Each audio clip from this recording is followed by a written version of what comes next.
Hello friends, welcome to TS education. Friends, আমরা যে group D 2018 সালে যে সেট তোমাদেরকে করাচ্ছি, সেই সেটে অলরেডি আমাদের 10টা সেট কমপ্লিট হয়ে গেছে। আর 11 নম্বর সেটে আমরা 50 পর্যন্ত আগের দিন তোমাদেরকে করিয়েছিলাম। আজকে 51 থেকে 75 পর্যন্ত সমস্ত প্রশ্ন তোমাদেরকে সলভ করাবো। আর সম্পূর্ণ ট্রিক্সের মাধ্যমে আমরা তোমাদেরকে সলভ করিয়ে থাকি, সেজন্য ভিডিওগুলো অবশ্যই শেষ পর্যন্ত দেখবে। আর এগুলো এক্সামের জন্য কিন্তু খুবই ইম্পর্টেন্ট। যারা এনটিপিসি এবং গ্রুপ ডি বা ডব্লিউবিপি এক্সারসাইজ এইসব এক্সামগুলো দেবে, ডব্লিউবিসিএসের প্রিলি এগুলো যারা দেবে তাদের জন্য খুবই ইম্পর্টেন্ট।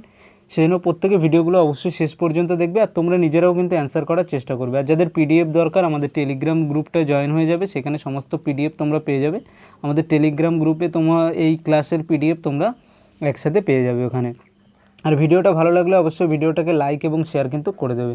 তো চলো, আর প্রতিদিন রাত 9টায় কিন্তু আমাদের এই ক্লাসটা থাকে, সেই অনুযায়ী তোমরা ক্লাসগুলো প্রত্যেক দিন দেখতে থাকো। তো চলো, আমাদের প্রথম প্রশ্নের দিকে আমরা চলে যাব। আজকে আমাদের প্রথম প্রশ্ন কী দেওয়া রয়েছে সেটা আমরা দেখে নিই।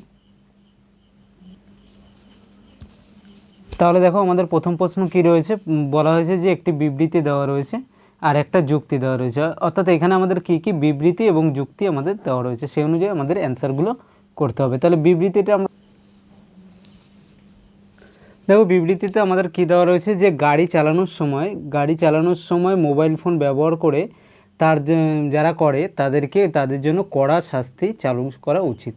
এর যুক্তি কি দেখানো হচ্ছে, বলছে যে এর যে যুক্তি যেটা দেখানো হয়েছে, যুক্তিটা কি দেখানো হয়েছে, যুক্তি বলা হচ্ছে যে হ্যাঁ, এর মাধ্যমে নিশ্চিত করা যাবে যে মোবাইল ফোন ব্যবহারের ফলে দুর্ঘটনা এড়ানো যেতে পারে। তাহলে আমরা কি বলতে পারি, যে বিবৃতি যদি বলা হয় যে মোবাইল ফোন যারা ইউজ করে তাদেরকে কী করাতে হবে, গাড়ি চালানোর সময় কড়া শাস্তি চালু করা। এর যুক্তি অনুযায়ী এটা হতে পারে অবশ্যই যে হ্যাঁ, এর ফলে কী হবে, দুর্ঘটনাটা আমাদের এড়ানো যেতে পারে। তার মানে আমরা এটা কি বলতে পারি, এই প্রথমটা আমাদের অবশ্যই ফলো করছে। সেকেন্ডে কি বলা হয়েছে, সেকেন্ড আমাদের যুক্তি দেওয়া হয়েছে যে না, এটা প্রয়োগ করা কঠিন, যেহেতু মানুষ যে কোনো স্থানে মোবাইল ব্যবহার করতে অভ্যস্ত। এটা কি হতে পারে? অবশ্যই না। এটা কোনো যুক্তি হতে পারে না যে মানুষ অন্যান্য জায়গায় মোবাইল ব্যবহার করতে অভ্যস্ত, সেই জন্য কড়া শাস্তি চালু করা যাবে না, এটা যুক্তি হতে পারে না। কিন্তু এর মাধ্যমে যে দুর্ঘটনা এড়ানো যাবে, সেই জন্য কড়া শাস্তি চালু করা উচিত, এটা আমাদের ম্যাচ করছে, অর্থাৎ এটা আমাদের ফলো করছে। তাহলে অ্যান্সার কী হয়ে যাবে, শুধুমাত্র এক ফলো করছে। তাহলে কী হয়ে যাবে, শুধুমাত্র যুক্তি এক হলো জোরালো, অর্থাৎ আমাদের এই বি নম্বর যেটা রয়েছে, বি নম্বর আমাদের অ্যান্সার হয়ে যাবে। তাহলে বুঝতে পেরেছি। দেখো, আমরা প্রত্যেক দিন তোমাদেরকে বিবৃতি যুক্তি যেগুলো থাকে বা বিবৃতি তোমাদের উপসংহার যে যতগুলো থাকে, যত ধরনের প্রশ্ন বিবৃতি, সবগুলো কিন্তু আমরা একদম ডিটেলসে বুঝিয়ে করাই। সেজন্য বিষয়টা একবার বুঝে নেবে। কিছু প্রশ্ন করার পর তোমরা নিজেরাই করতে পারবে। তাছাড়া আমাদের চ্যানেলে যেইভাবে গ্রুপ ডি 2018 সালের জন্য আমরা গ্রুপ ডি এই 2020 এই এক্সামের জন্য আমরা কিন্তু তোমাদেরকে সেখানে একদম চ্যাপ্টার ওয়াইজ প্রিপারেশন করাচ্ছি। 60 দিনের আমাদের সম্পূর্ণ ফ্রি কোর্স, প্রত্যেকে কিন্তু দেখে নেবে। সেই অনুযায়ী ক্লাসগুলো অ্যাটেন্ড করলে তোমাদের কোনো রকম প্রবলেম হবে না। প্রতিদিন আমাদের ক্লাস সন্ধ্যা 6টা থেকে স্টার্ট হচ্ছে, রাত 10টা পর্যন্ত ক্লাস থাকছে পরপর। ম্যাথ, রিজনিং, জেনারেল সায়েন্স এবং তারপর প্রিভিয়াস ইয়ার্সের পেপার, প্রত্যেকে ক্লাসগুলো অ্যাটেন্ড করো। তো এর পরের প্রশ্ন আমাদের কী দেওয়া রয়েছে, পরের প্রশ্ন আমাদের 52 নম্বর বলা হয়েছে যে যদি √45 + √20 = 11.180 হয়, তাহলে √180 + 4√5 এর মান কত হবে। তাহলে অ্যাকচুয়ালি আমাদের কি দেওয়া আছে, আমাদের মান যেটা দেওয়া রয়েছে সেটা আমরা দেখতে পাচ্ছি, মানটা হলো আমাদের কি √45 আমাদের মান দেওয়া রয়েছে, প্লাস √20 এইটার মান দেওয়া রয়েছে। তাহলে এখন বের কি করতে বলা হয়েছে, বের করতে বলা হয়েছে √180 + √4√5, এইটা আমাদের রয়েছে, এটা আমাদের মান বের করতে হবে। তাহলে আমরা কি করব, আমরা দেখো, আমরা এইখানে যেটা রয়েছে এইটুকুর মান আমরা কিন্তু জানি, এইটার মান আমরা জানি, কিন্তু এখানে কি √45 আছে বা √20 আছে নি, এটাকে আমরা ওইভাবে কনভার্ট করে নেব। কি করব, দেখো, এইটাকে যদি আমরা লিখি, এইটাকে 45 হিসাবে কিভাবে লিখতে পারি, এর ভিতরে আমরা 4 × 45 180 লিখতে পারি। তো এটাকে আমরা 45 বানিয়ে নেব। তাহলে 4 × 45 180 করতে পারি, 180কে এভাবে লিখতে পারি। আর এইখানে 4 রয়েছে, ভিতরে 20 বানাতে হবে। তাহলে আমরা বাইরে একটা 2 রেখে, আর একটা 2 যখন ভিতরে চলে যাবে কত হয়ে যাবে, 2 স্কোয়ার মানে 4 হয়ে যাবে, × 5, এটা লিখতে পারি তো, দেখো এইটাকে কি করলাম, 180কে আমরা ভেঙে নিলাম 4 × 20 45, যেহেতু 45 বানাবো। আর এইটাকে 20 বানানোর জন্য পরেরটাকে আমরা কি করলাম, এখান থেকে একটা 2 ভিতরে দিলাম, আর 2 যখন রুটের মধ্যে চলে গেল কি 2 স্কোয়ার হয়ে গেল, মানে 4 হয়ে গেল, 4 × 5 = 20। তাহলে এইখান থেকে আমাদের কী আসছে, এখানে যদি কমন নিই তাহলে আমাদের এটা কত চলে আসে, 4 থেকে কত বাইরে কমন এলে কত আসবে, 2 আসবে। তাহলে রুট কত আসবে, 45, প্লাস এইটায় কত থাকবে, এটা 2, আর এর ভিতরে কত হবে, 4 × 5 = 20। এখন দেখো, দুটো থেকে আমরা 2 কমন নিয়ে নিতে পারি, 2 কমন নিলে আমাদের কত পড়ে থাকে 45 প্লাস √20, এটা হলো। আর এইটার মান তো আমাদের দেওয়াই রয়েছে, এটার মান আমাদের দেওয়া রয়েছে, তাই তো। এই √45 এইটার মান আমরা জানি, আমরা দেখো এইটার মান ইকুয়াল টু কত দেওয়া রয়েছে 11.18। তাহলে অ্যান্সার কী হয়ে যাবে আমাদের 2 গুণ 11.180, তাহলে ডবল কত হয়ে যায় আমাদের 22.360, এটা আমাদের অ্যান্সার হয়ে যাবে। অর্থাৎ আমাদের অ্যান্সার কোনটা হয়ে গেল, বি হয়ে গেল। দেখো এত লাইন কিন্তু করার দরকার নেই, আমি তোমাদেরকে বিষয়টা বুঝিয়ে দিলাম যে কীভাবে এই ধরনের প্রশ্নগুলো সলভ করবে। এইগুলো কিন্তু মুখে মুখে অ্যান্সার করবে। দেখো 45 করতে হবে, 180কে আমরা 4 গুণ 45 লিখতে পারি, আর এইখান থেকে 2 ভরে দিলে আমাদের কত হয়ে যায় 20 ভিতরে চলে গেলে 2 কমন চলে আসে। অর্থাৎ আমরা দেখতে পাচ্ছি যে 45 √45 প্লাস 20 ডবল আমাদের হলো কত √180 প্লাস 4√5। তাহলে যেহেতু 45 প্লাস √20 ইজ ইকুয়াল টু 11.18, তাহলে তার ডবল যদি এটা হয়ে থাকে তাহলে এটাকেও ডবল করে দেবো, অ্যান্সার হয়ে গেল কত 22.360। তাহলে প্রত্যেকে বুঝতে পেরেছো যে কীভাবে এগুলো করতে হয়। এগুলো যখন আমরা ক্লাস যখন আমাদের যেভাবে চলছে তোমরা যদি সেভাবে ফলো করে থাকো তাহলে এইরকম কোনো চ্যাপ্টারে কোনো প্রবলেম হবে না। দেখবে অলরেডি আমাদের 5 থেকে 6টা চ্যাপ্টার কিন্তু কমপ্লিট করানো হয়ে গেছে। এরপর কি রয়েছে, এরপর রয়েছে একটি কাঠের বাক্স 1.8 মিটার লম্বা। অর্থাৎ একটা কাঠের বাক্স রয়েছে এরকম, ধরো এরকম একটা কাঠের বাক্স রয়েছে। এই কাঠের বাক্সটা বলা হয়েছে যে কতটা লম্বা রয়েছে, বাক্সটা লম্বা রয়েছে 1.8, এইদিকে রয়েছে আমাদের এটা রয়েছে 1.8 মিটার লম্বা আর 1.5 মিটার চওড়া। অর্থাৎ এই চওড়া যেটা রয়েছে সেটা হলো 1.5, আর এই উচ্চতাটা কত, উচ্চতাটা আমাদের রয়েছে হলো 1.2। এখন বলা হয়েছে 6 সেন্টিমিটার প্রস্থের একটা লোহার ঘনক, একটা ঘনক রয়েছে, এরকম একটা ঘনক রয়েছে আমাদের, সেটা কি, সেটা হলো আমাদের 6 সেন্টিমিটার প্রস্থের। অর্থাৎ একটা ঘনক যার প্রত্যেকটা বাহু হলো 6 সেমি করে। তাহলে ঘনকটার আয়তন কত হয়ে যাবে। এখন যদি ঘনকের আয়তন ফার্স্ট দেখি, আমরা যদি ঘনকের আয়তন দেখতে যাই তাহলে কী হয়ে যাবে, ঘনকের আয়তনের সূত্র কি 6 কিউব, অর্থাৎ 216 ঘন সেমি হবে, ঘন সেমি, তাই তো 216 ঘন সেমি হয়ে যাবে। আর এখন বলা হয়েছে এইরকম কতগুলো এই বাক্সে ধরবে, তার মানে কি আমরা বলতে পারি যে কতগুলো ধরবে, তাহলে এই যে বাক্সটা রয়েছে সেই বাক্সটার আয়তন যতটা ততগুলোই ধরবে। দেখো একটা খালি বাক্স রয়েছে, তাহলে আমরা সেই বাক্সের মধ্যে তো কোনো একটা বাক্সের মধ্যে কোনো কিছু ধরবে, এর মানেই হলো কি এই বাক্সের যে আয়তন রয়েছে সেই আয়তনের সমান হলো আমাদের কি ধরবে, ততগুলো আমাদের কি করবে, ততগুলো আমাদের ছোট ছোট যে লোহার ঘনক সেগুলো ধরবে। তাহলে এটার আয়তনটা আমরা দেখে নিই, আয়তন কত আসে আমাদের 1.8। এখন দেখো এইখানে আমাদের কিসে রয়েছে, এগুলো আমাদের সেমিতে রয়েছে, তাহলে এইটাকে আমরা সেমিতে নিয়ে আসবো। তাহলে 1.8কে আমরা যদি সেমিতে আনি কত হয়ে যায় 1800 হয়ে যায়, তাই তো 1800, একটা দশমিকের জন্য কেটে গেল 180 হয়ে গেল। এটা কত হয়ে যাবে 150 হয়ে যাবে, 100 দিয়ে প্রত্যেকটাকে গুণ করবো, আর এইটাকে 100 দিয়ে গুণ করলে 120। অর্থাৎ আমরা দেখতে পাচ্ছি যে এর যদি আয়তন আমাদের বের করতে হয় তাহলে আয়তন ইজ ইকুয়াল টু আমাদের কত পাচ্ছি, আয়তন মানে কি দৈর্ঘ্য গুণ প্রস্থ, আয়তন ইজ ইকুয়াল টু কী লিখতে পারি, দৈর্ঘ্য গুণ প্রস্থ গুণ উচ্চতা। তাহলে দৈর্ঘ্য কত দেওয়া রয়েছে, দৈর্ঘ্য দেওয়া রয়েছে 180, গুণ প্রস্থ দেওয়া রয়েছে কত 150, গুণ উচ্চতা কত 120। এগুলো 180, 150, 120 কীভাবে এলো বুঝতে পেরেছো নিশ্চয়ই। এটা কিভাবে এসছে, এইটা যেহেতু আমাদের এইখানে কি দেওয়া রয়েছে মিটারে দেওয়া ছিল, মিটারটাকে আমরা সেন্টিমিটার করার জন্য 100 দিয়ে জাস্ট গুণ করে দিলাম। তাহলে আমাদের টোটাল আয়তন কত হলো, ঘনকটার আয়তন হলো 180 গুণ 150 গুণ 120। আমরা গুণ কিন্তু করব না কখনোই, ঠিক আছে, আমরা গুণ কখনোই করব না। তাহলে আমরা কিভাবে করব, এইটা যেটা রয়েছে সেটা আমরা গুণ করব না, আমরা ডাইরেক্ট কিভাবে করব, আমরা এর টোটাল আয়তনটা আমরা এখানে পেয়ে গেলাম 180 গুণ 150 গুণ 120, এটা আয়তন পেয়ে গেলাম। আর এক একটা আমাদের ঘনকের আয়তন কত 216 ঘন সেমি।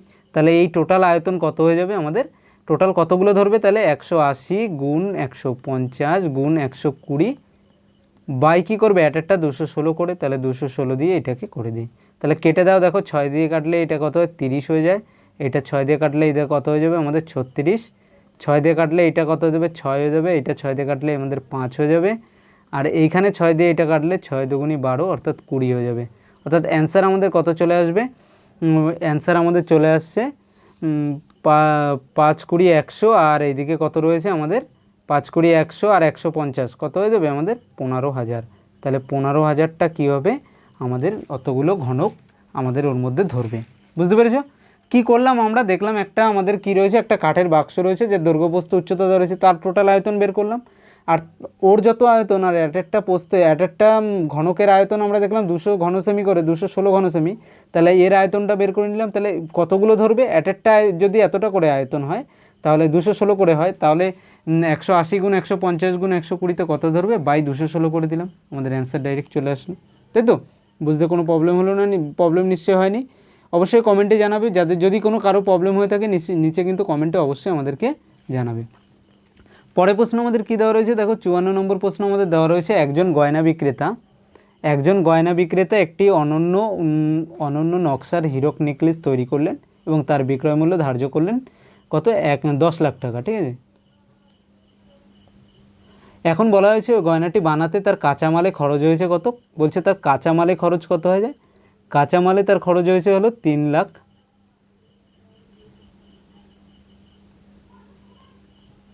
3 লাখ টাকা তার খরচ হয়েছে। এখন বলা হয়েছে সে শ্রমের মজুরি দিয়েছে কত, 2 লাখ টাকা। যদি কাঁচামালের 20% খরচ হয় সোনায়, অর্থাৎ সোনায় কতটা খরচ হয়েছে বলছে, যে তার কাঁচামালের 20% হলো তার কী হয়েছে, সোনায় খরচ হয়েছে। তার মানে কি, তাহলে সোনায় বলা হয়েছে সোনার জন্য বিক্রেতা কত টাকা খরচ করেছে। তাহলে আমরা কি দেখতে পাচ্ছি যে কাঁচামালে তার টোটাল খরচটা কত হয়েছে, 3 লাখ টাকা। তার 20% খরচ হয়েছে তার সোনায়, তার মানে তার সোনায় কত খরচ হয়েছে, এই 3 লাখ যেটা রয়েছে আমাদের, এর 20% অর্থাৎ 20/100 করে দেবো। তাই 0 0 কেটে দিই, এখানে আর একটা 0 কেটে গেল, ইজগাল টু কত হয়ে গেল, 30 দুগুনি 60, 30 দুগুনি 60 আর পরে 3টে 0 অর্থাৎ 60,000।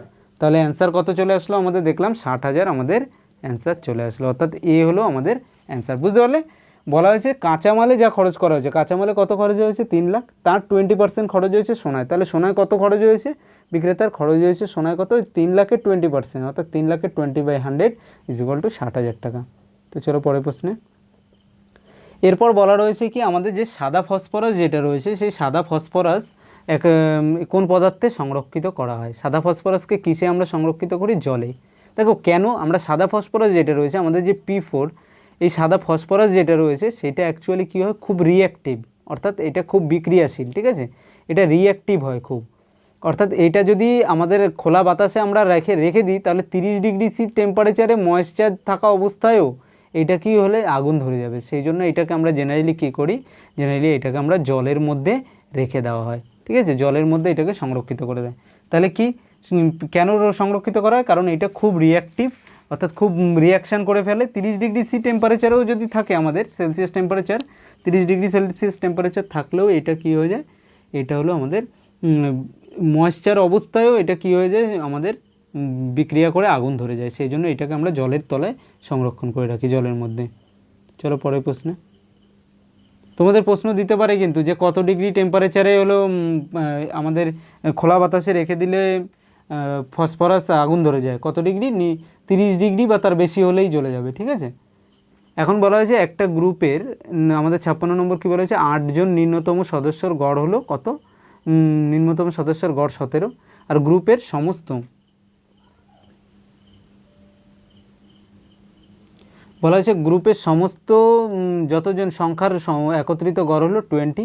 যদি নিম্নতম সংখ্যাগুলি বাদ দিয়ে সংখ্যাগুলির গড় 22 হয় তাহলে গ্রুপে মোট কয়টি সংখ্যা বিদ্যমান ছিল। এখন বলা হয়েছে যে একটা গ্রুপ রয়েছে, কিছু সংখ্যার একটা গ্রুপ রয়েছে, প্রথম 8টা সংখ্যার গড় হলো কত, বলা হয়েছে 17, অর্থাৎ প্রথম 8টা, ফার্স্ট 8টা সংখ্যার গড় হলো কী রয়েছে, প্রথম 8টার গড় হয়েছে আমাদের বলতে পারি কত, প্রথম 8টার গড় হলো আমাদের 17। এখন আবার কি বলা হয়েছে যে বাকি যে, অর্থাৎ শেষে যেগুলো রয়েছে, এরপর যতগুলো রয়েছে, বাকি যতগুলো সংখ্যা রয়েছে সেই বাকি সংখ্যাগুলোর গড় আবার কত, 22। আবার যদি আমরা টোটাল সংখ্যাটা ভেবে থাকি তাহলে টোটাল সংখ্যার গড় কত হয়ে যায়, 20। তাহলে আমরা কি ভেবেছিলাম, এই গড়ের অঙ্ক যেগুলো এই ধরনের আসবে সেগুলোকে আমরা কি করব, সবসময় অ্যালিগেশন দিয়ে করব, অনেক তাড়াতাড়ি আমাদের হয়ে যাবে। তাহলে প্রথম সংখ্যাগুলোর আমরা দেখতে পেয়েছি কত, প্রথম সংখ্যাগুলো 17, আর বাকিগুলোর আমাদের কত, বাকিগুলোর আমাদের বেরিয়েছে হলো 22, আর টোটাল সংখ্যার যেটা থাকে সেটা আমরা কি করি, আমরা মাঝে রেখে দিই। এরপর আমাদের ডিফারেন্স বের করি, 17 থেকে এটা বিয়োগ করলে কত হয়ে যায়, 3, আর এটা থেকে এটা বিয়োগ করলে আমাদের 5 হয়ে যায়। তাই তো, তাহলে আমরা কি দেখতে পেলাম, এখন আমাদের বলা হয়েছে যে তাহলে সংখ্যাগুলো বাকি দিয়ে 22 হয়, তাহলে গ্রুপে মোট কতগুলো সংখ্যা বিদ্যমান ছিল, এটা আমাদের বের করতে বলা হয়েছে। তাই তো, এখন তাহলে আমরা কি দেখতে পাচ্ছি, প্রথমে অর্থাৎ এই 5-এর ভ্যালু আমাদের কত দেওয়া রয়েছে, 5-এর ভ্যালু আমাদের দেওয়া রয়েছে কত,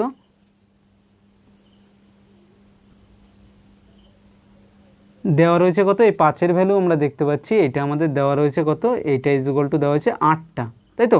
কটা বলা হয়েছে আমাদের অনুযায়ী এলো 5:3, তাহলে এই 5-এর ভ্যালু আমাদের কত দেওয়া রয়েছে, কটা সংখ্যা আছে, টোটাল 8টা সংখ্যা।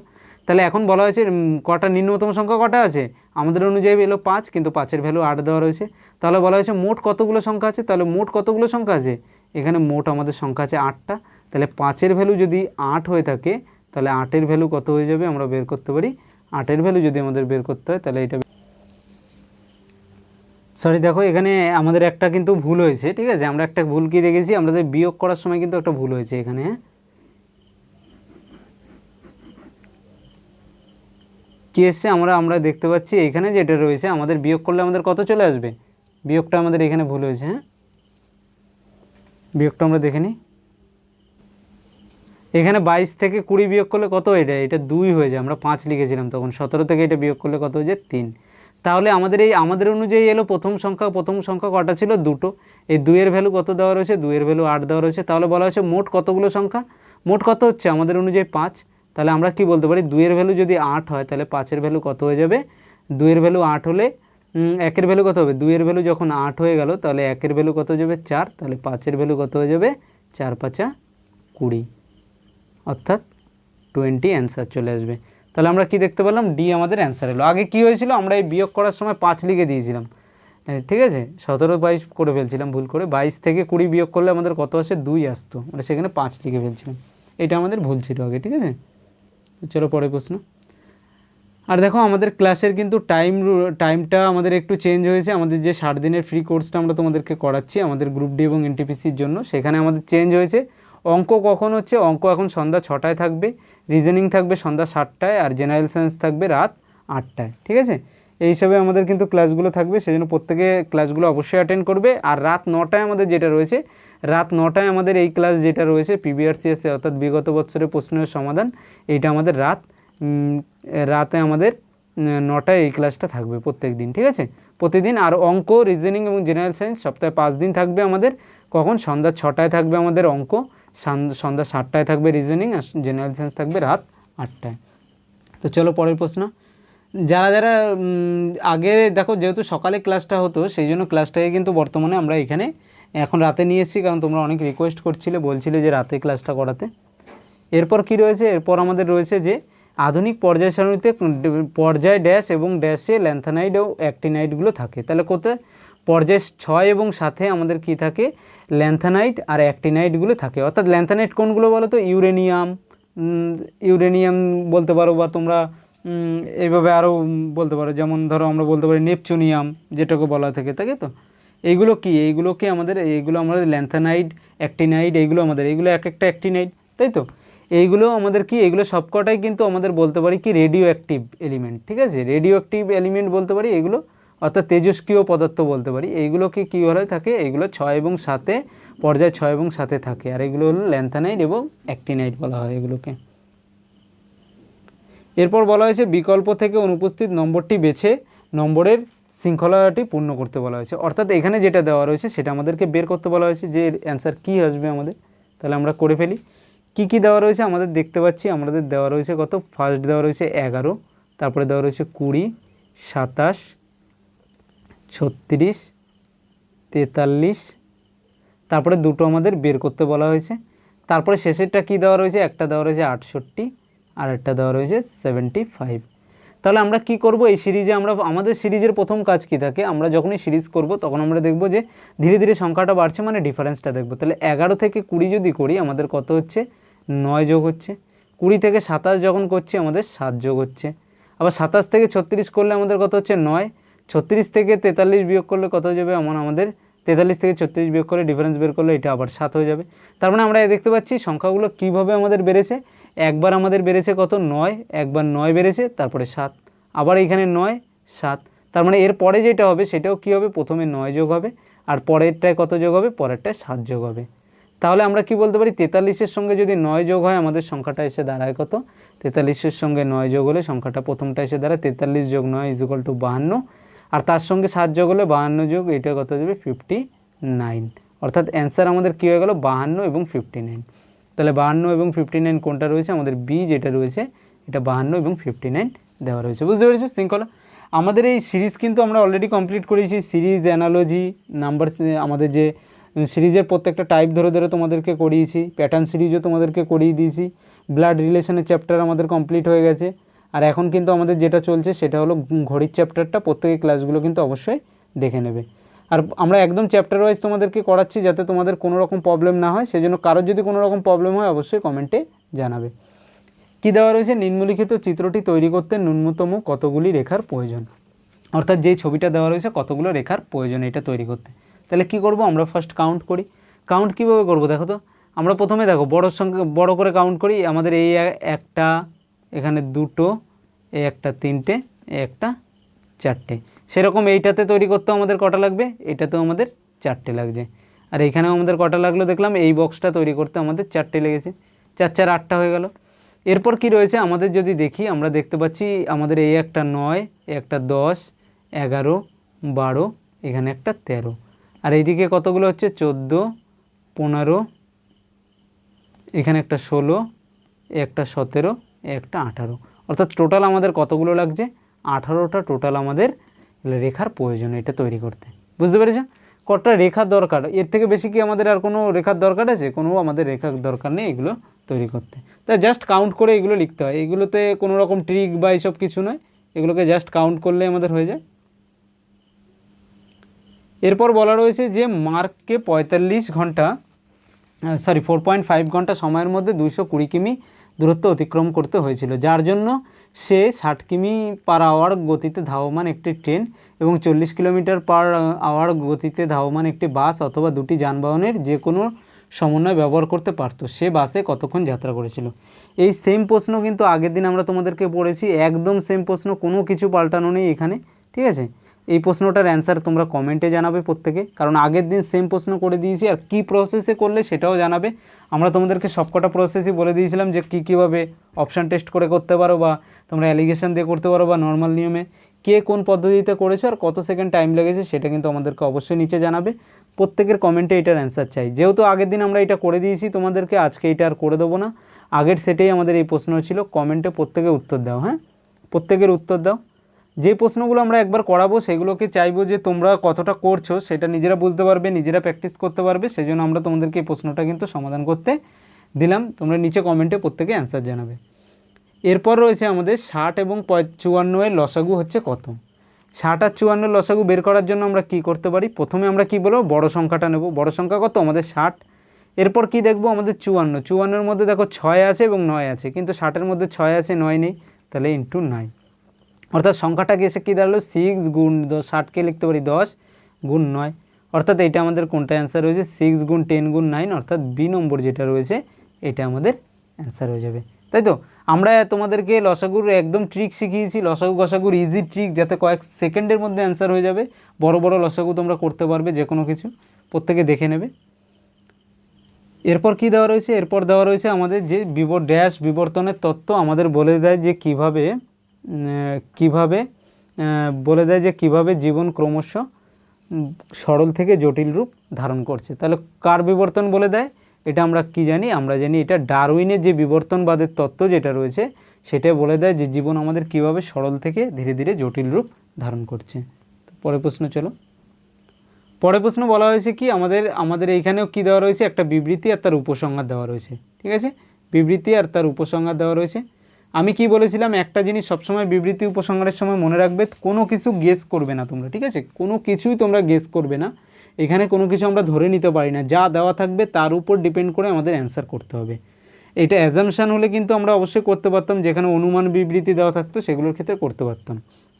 তাহলে আমাদের কি কি দেওয়া রয়েছে চলো আমরা দেখে নিই। দেওয়া রয়েছে মিস্টার এক্স বললেন ভোরবেলায় ওনার মন বেশ ভালো ছিল, মনে বেশ ভালো চিন্তা আসে। কি বলেছে? মিস্টার এক্স বলেছে ভোরবেলায় ওনার মনে ভালো চিন্তা আসে। এবার উপসংহার কি বলছে? উপসংহার আমাদের বলছে যে এর দ্বারা কি প্রমাণিত হয়েছে, বলছে মিস্টার এক্স মনে শুধুমাত্র ভোরবেলাতেই চিন্তা আসে।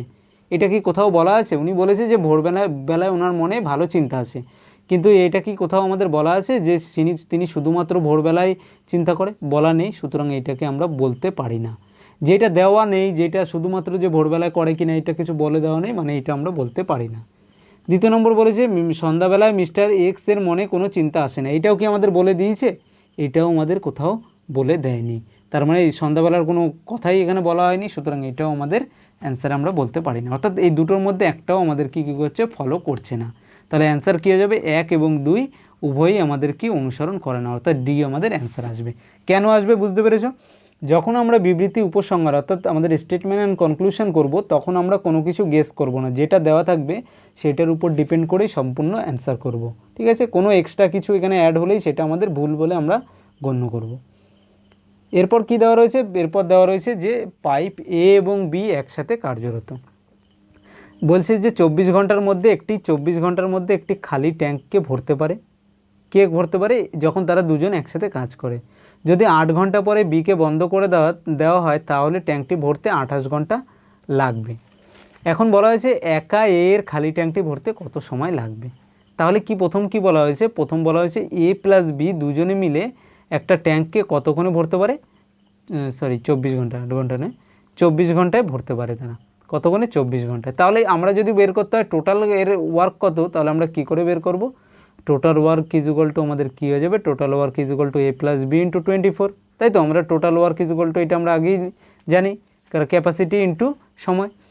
তাহলে এখন এরপর কি বলা হয়েছে? যে 8 ঘন্টা পরে কি করা হয়? তাদেরকে এই 8 ঘন্টা পরে বিকে বন্ধ করে দেওয়া হয়, তাহলে ট্যাঙ্কটি ভরতে 28 ঘন্টা সময় লাগে। এখন দেখো, যখন বলা হয়েছে যে 8 ঘন্টা পর পাইপ বিকে আমরা কি করছি? পাইপ বিকে বন্ধ করে দিই, অর্থাৎ পাইপ বি যেটা রয়েছে, পাইপ বি আমাদের কত চলছে? 8 ঘন্টা চলছে, তাই তো? আর পাইপ এ যেটা এ বলেছে, এই জন্য আমাদের কি হয়ে যায়? টোটাল ট্যাঙ্কটি ভরতে 28 ঘন্টা সময় লাগে। এ ট্যাঙ্কটি ভরতে কত সময় নেবে? তাহলে এ ট্যাঙ্কটি কি বলতে পারি? এ ট্যাঙ্কটি আমাদের যেটা রয়েছে এটা সম্পূর্ণ 28 ঘন্টা চলেছে, তাই তো? যদি দুটো ট্যাঙ্ক যখন রয়েছে, যেহেতু 8 ঘন্টা পরে বি পাইপকে আমরা বন্ধ করে দিয়েছি, তাহলে কি হয়ে যাবে? বাকি যেটা রয়েছে, তাহলে ট্যাঙ্কটি ভরতে মোট সময় কত লেগেছে? 28 ঘন্টা সময় লেগেছে। তাহলে একটা জিনিস দেখো, যেটা হলো যে আমাদের যে এই ট্যাঙ্ক দুটো মিলে টোটাল কত? 24 ঘন্টা টাইম নিত। 8 ঘন্টা অলরেডি আমাদের কাজ কি হয়েছে? 8 ঘন্টা কাজ কমপ্লিট হয়ে গেছে। তাহলে বাকি কত আছে? বাকি আছে আমাদের 16 ঘন্টা। অর্থাৎ 16 ঘন্টায় এ প্লাস বি দুজনে মিলে যতটা কাজ করত, সেই কাজটা আমাদের কি বলা হচ্ছে? যে আমাদের 20 ঘন্টায় কি? 20 ঘন্টায় আমাদের বি একা, আমাদের এ একা করেছে, তাই তো? 20 ঘন্টায় এ একা করেছে, তাই তো? দেখো 8 ঘন্টা তারা দুজনে একসাথে কাজ করেছিল, তাহলে 8 ঘন্টা পর বিকে বন্ধ করে দিয়েছি, মানে কি বাকি ছিল কত? আর 16 ঘন্টার কাজ বাকি ছিল যখন দুজনে একসাথে করে। তাহলে 16 ঘন্টায় যতটা কাজ তারা দুজনে মিলে করতে পারতো, সেই কাজটা বাকি 20 ঘন্টায় এ একা করেছে। তার মানে আমরা কি বলতে পারি? 16 into A B is equal to 20 into A. তাহলে আমাদের A plus B is equal to কি by A is equal to কী লিখতে পারি আমরা? 20/16। কেটে দাও, 4 × 5 = 20, 4 × 4 = 16, অর্থাৎ এটা এসে দাঁড়ালো কত? 5/4 দাঁড়ালো, 5/4। এটা দিয়ে আমরা কি বের করলাম? এটা দিয়ে আমরা জাস্ট ক্যাপাসিটিটা বের করে নিলাম। ক্যাপাসিটিটা কত বেরোলো? A plus B is equal to বেরোলো 5 আর এ ইজ ইকুয়াল টু বেরোলো 4। তাহলে বি ইজ ইকুয়াল টু কত হয়ে যাবে? বি ইজ ইকুয়াল টু আমাদের হয়ে যাবে হলো কত? বি ইজ ইকুয়াল টু হয়ে যাবে আমাদের কত? 1 হয়ে যাবে, তাই তো? এ প্লাস বি যদি 5 হয় আর এ যদি 4 হয়, তাহলে বি কত হয়ে যাবে? 1 হয়ে যাবে। এখন তাহলে টোটাল ওয়ার্ক কত আছে? Total work is equal to আমরা জানি এ প্লাস বি ইন্টু 24। তাহলে A plus B is equal to কত দেওয়া রয়েছে? A plus B is equal to দেওয়া রয়েছে আমাদের কত বেরিয়েছে এখানে? এ প্লাস বি 5, তাহলে এখানে বসিয়ে দিই, এখানে 5 × 24 ইজ ইকুয়াল টু 120। অর্থাৎ টোটাল আমাদের কত? 120 অংশ। টোটাল 120 অংশ। তাহলে এ এক ঘন্টায় কত অংশ করে কাজ করে? এক ঘন্টায় 4 অংশ করে কাজ করে। তাহলে এই 120 অংশ তার কাজ করতে তার কতটা সময় লাগবে? 120/4 ইজ ইকুয়াল টু 30 ঘন্টা। বুঝতে পেরেছ? অ্যান্সার কী হয়ে গেল? আমাদের এ হয়ে গেল। কি করলাম? আমরা দেখলাম যে টোটাল ওয়ার্ক আমাদের এ প্লাস বি ইন্টু 24 এটাই হয়, কারণ 24 ঘন্টায় পূর্ণ করে। আর 16 ঘন্টা, 8 ঘন্টা যেহেতু কাজ দুজনে মিলে করে পর বাকি যে কাজটা ছিল, 16 ঘন্টার কাজ বাকি ছিল এ প্লাস বি দুজনের, সেই কাজটা এ বাকি 20 ঘন্টায় করে ফেলেছে। তাহলে ক্যাপাসিটি দেখলাম কি? এর ক্যাপাসিটি হলো 4 আর বি এর ক্যাপাসিটি 5। তাহলে বি এর ক্যাপাসিটি এ প্লাস বি এর 5, তাহলে টোটাল কাজ কত বেরিয়ে গেল আমাদের 120। আর তাহলে 120 বাই 1 ঘন্টা, যেহেতু এ 4 মিনিট করে কাজ করে, তাহলে 120 মিনিট করতে তার সময় লাগবে 30 ঘন্টা। আচ্ছা, যদি বলা হতো বি কতক্ষণে করবে, তাহলে কী করতাম, 120 by B is equal to যেহেতু 1, এটা করে দিতাম। ঠিক আছে, তাহলে বুঝতে পেরেছেন নিশ্চয়ই প্রত্যেকে। ভিডিওটাকে অবশ্যই লাইক এবং শেয়ার কিন্তু প্রত্যেকেই করে দেবে। এরপর কী দেওয়া রয়েছে, নিম্নলিখিতগুলির মধ্যে কোনটি এই গোষ্ঠীর অন্তর্গত নয়। তাহলে কী দেওয়া রয়েছে, প্রথমটা বৃত্ত, দ্বিতীয়টা আয়তন, বর্গক্ষেত্র, আয়তক্ষেত্র। দেখো এই বর্গক্ষেত্র, আয়তক্ষেত্র আর বৃত্ত যেটা রয়েছে, এটা আমরা বলতে পারি একটা কি আমাদের জ্যামিতিক শেপ, তাই তো, আমাদের জ্যামিতিক শেপ বলতে পারি, এবার জিওমেট্রিক্যাল শেপ বলতে পারি এটা। কিন্তু আয়তন যেটা রয়েছে, আয়তন কি এদের থেকে পুরো আলাদা। আয়তন আমাদের কি কোনো বস্তুর মধ্যে কতটা পদার্থ আছে সেটা বোঝাচ্ছে। তাহলে কি একমাত্র আয়তন এই যেটা রয়েছে এই গোষ্ঠীর নয়। তাহলে অ্যান্সার কী হয়ে যাবে, অ্যান্সার আমাদের বি হয়ে যাবে। ঠিক আছে, এইটাই আমাদের অ্যান্সার হয়ে যাবে। চলো পরের প্রশ্ন।